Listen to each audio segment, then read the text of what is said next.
Hey guys, what's up? It's your girl, Ginger Fox here. I'm reading in their Creepypasta. This one's called The Well. And I never heard this one before, but when I hear The Well, I think of The Ring. Oh my goodness. But let's get into this, guys. My grandfather grew up on a chicken farm. It was Krakow? Krakow? Krakow? Poland. He passed away a few years ago at the age of 82. Oh well.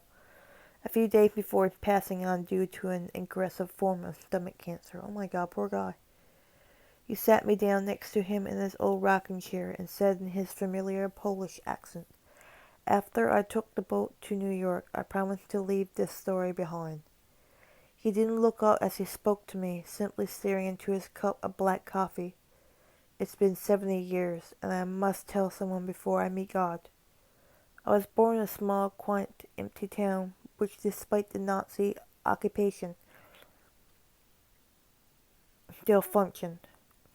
We lived in this two-bedroom farmhouse. My father, mother, and my brothers, Michael and Igor. Igor, sorry. I'm sorry, you never got to meet any of them.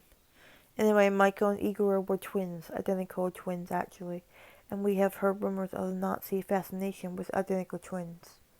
This forced us, and we already lived in a secluded part of the countryside, in the last occupied house in the town. To be even more reserved, in order to not go into the occupied towns, we basically ate only chicken and eggs for every meal, and whatever Mama could gather from the garden. It was lonely, but we survived. The only two things which were really hard on me were the fact that I had to sleep in the basement, due to Michael and Igor being toddlers. They required my father and mother's attention. The basement was cold, with only a small window, and moonlight was the only light I got. Because of this, I always delayed going down there until I was absolutely exhausted, so I wouldn't have to lie there awake. On the nights that I couldn't manage to sleep, I would look out of the window, which gave me a small view of the garden and the large abandoned water well. This was my daily activity through these lonely, war-torn nights. In general, it was boring and uneventful, but occasionally I would catch a glimpse of a family, or even just a man, or two lovers, sneaking their way through our garden up to our front door. They always looked rushed and frightened, and sometimes wore tattered uniforms, which would follow were horrible sounds of banging and pleadings for whoever lived here to open up, followed by an argument between my father and mother over whether we should let them in. He moved in the chair adjust himself. Jesus, I'm sorry. You see, son, we didn't know it. Well, I at least didn't. That we lived fairly close to the Auschwitz concentration camp, and those people were escapees. Sorry. Well, did your father let them in? I asked immediately, impatiently. Jesus, words. I'm sorry, I'm missing a lot tonight, guys. Don't mind me. No, he said, it would have been a death sentence for them as well as for us. The Nazis didn't like Poles, but they tolerated us, and it was easier to hide Michael or Igor than an entire family. My father did what he had to do in order to keep his family alive. As the war went on, less and less people began showing up in the middle of the night. Only our chicken and vegetables began to disappear. Losing our only supply of food would not have been possible, and at this point my father knew it was probably the escapees. So he built a fence around our property. Despite this, the chickens continued to disappear. They weren't killed, they were simply gone, just vanished from their cages and pens. One night I decided to stay out myself in order to see if I could find the answer. I battled my tiredness until the wee hours of the morning, and despite the poor lighting and rain, I caught a glimpse of what seemed to be a human figure run across the garden. I watched upstairs to tell my father, and he ran outside with a knife. The best home defense weapon we could afford, but we found nothing. No one. The next day we did find something though, footprints leading from the chicken cages to the water well. They were made in the wet mud from the rain, and they were of bare feet, no shoes, no socks, just feet. My father had mercy on the man who was trying to find refuge, and left him a note indicating that he had 2 days to leave, and then he would begin to seal the well. I waited impatiently for my grandfather to tell me the fate of the man.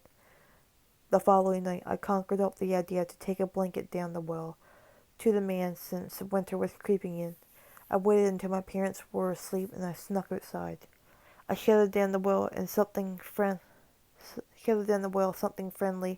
indicating to the poor man my intentions were beginning, and I began to descend, hands and feet clinging to the pegs which were attached to stones. As I was approached the bottom, I smelled something absolutely horrific, and I pulled my father's flashlight from my pocket and tried to shine it on the man, coming to the realization of just how large this well was, since it used to supply water for the entire town and its families which no longer remained. But I found no man, only a hole in the stone, where the wall of the well had collapsed, opening up to some type of crevice. Crevice? I think that's how you pronounce it. Only 2 meters wide and 3 meters deep and tall. Inside sat not a man. Inside was a family, with only a skeleton-like creature as the only survivor. The light reflected off of his sunken eyes and grey skin, face covered in blood with chicken carcasses scattered around. A pile of decomposing chickens next to a woman, a son, and a daughter. The children, who must have been barely 5 years old, and they seemed to have been dead for weeks. Oh my god, what the fuck? The man, if he even could be called that, just stared at the light, and I stared back, incapable of breaking his stare. I did not feel threatened by him, for he lacked any sense of aggression.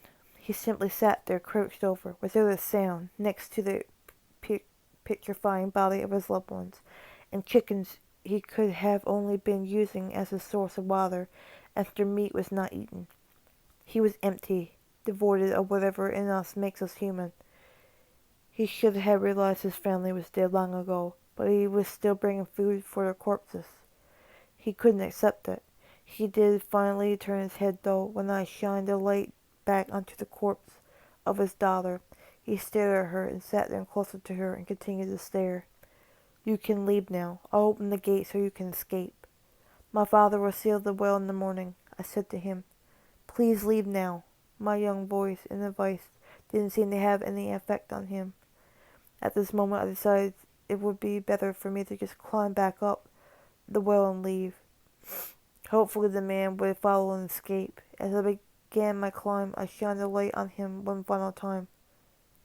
What did you see, Grandpa? I stuttered. A tear fell from his eye. He had become a man once again. He broke free from the delusion only when he saw the body of his dead daughter, which had been hidden by the darkness. He realized he had been bringing food not to his family, but to corpses. That night it rained again, but I found no footprints leaving the well in the morning. My father sealed it.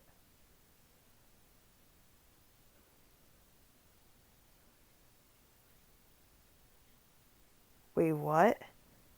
Oh my god, what?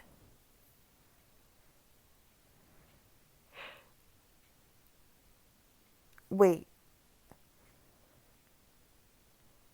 So, was the guy still down there and he had to board up the well?